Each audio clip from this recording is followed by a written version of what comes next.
So I've been spending a lot of time sort of trying to understand the nature of physical reality. Yes. And I understand it to be a projection of my consciousness. All right. So, Then you understand its nature. right. So when I explain this to people, then the Yes. question that I always get is, well, if I'm just an expression of your consciousness, what does that make me? No. You have your version of them created out of your consciousness, but they have their version of you created out of their consciousness. It works both ways. It doesn't deny the validity of their existence. It's simply saying you're each creating versions of each other in order to interact with them so that you know each other exists in your reality. It doesn't take anything away from them just because you're creating your reality. They're creating it too. And you're making an agreement to share an idea of reality. You're co-creating. Okay. Does that make sense? Yeah, it makes perfect sense. So the experience that they're actually having as a person, is that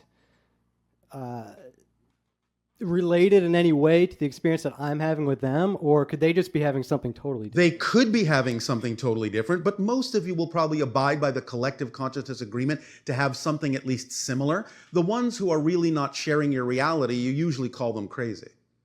That doesn't mean that what they're experiencing isn't real. It's just not the consensus reality. They might be tapping into another consensus reality and not being able to relate to yours or you to relate to theirs. But generally, most of you will, by agreement, have some similarity in your co-creations. Otherwise, you would not be in the same reality at all. Yes?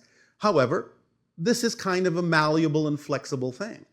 It's the reason why some of you are experiencing different realities. Even though you might share some commonality, some of you can also experience different realities because things are breaking up and breaking apart, and time and space are becoming more flexible and more malleable and less solid, less crystallized.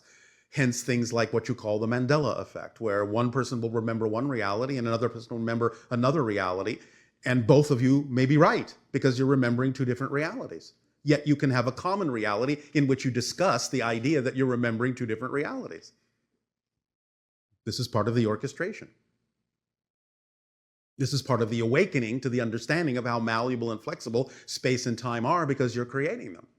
So you can play with them that way and have two different experiences of two different realities while at the same time also sharing a third reality with each other in which you're discussing two different realities that you don't share. Sounds like fun. Indeed. So I'm trying to understand sort of where the line is between the consensus level reality and my own. It's like right there, I believe. That's the one. Oh, maybe it's over there, and over there, and over there, and over there. What line are you referring to? Well, so I've had synchronicities in my life where I feel like Yes. I am affecting what is, sort of at the consensus level, at least the common, Yes. even call it like the geopolitical level. All right. This is what's happening. Do you remember that there are already multiple Earths existing simultaneously? Yes. So you never actually change the world you're on. What do? You shift to another version of Earth that already contains people that are in accord with the change you made within yourself. Got it. Thank you. Does that explain it? It does. There you go. That is helpful. Thank you. You're welcome. So Yes. I drink this water from a spring in Idaho that is basically holy water as far as I can tell. Oh, all right, if you say so. And it has a very high fluoride content, Yes. which struck me as odd because of my personal views about fluoride in water. Yes. And I was wondering if you could share with me the purpose of fluoride in the body. Well, it has several different functions, but it also depends upon the molecular configuration as to what it does, because there are different molecular configurations to different elements, and they will have different effects, not only in and of themselves, but also pertaining to what other kinds of molecular arrangements are going on in the chemistry of your own body.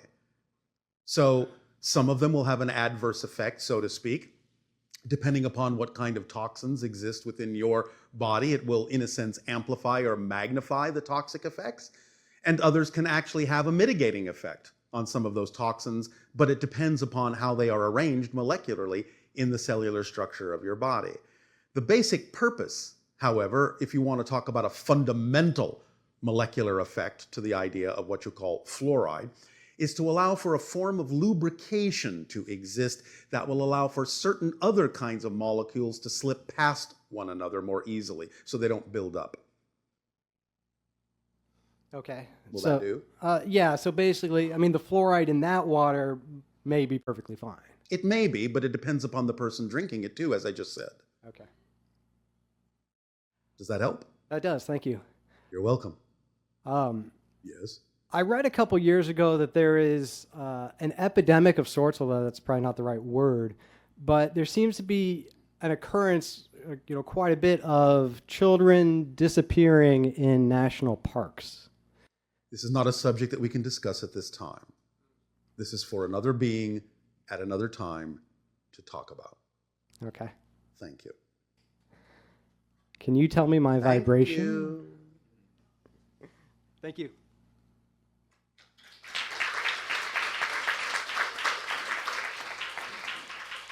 It was 185,000 cycles per second, but the moment you asked me to tell you, it dropped to 165.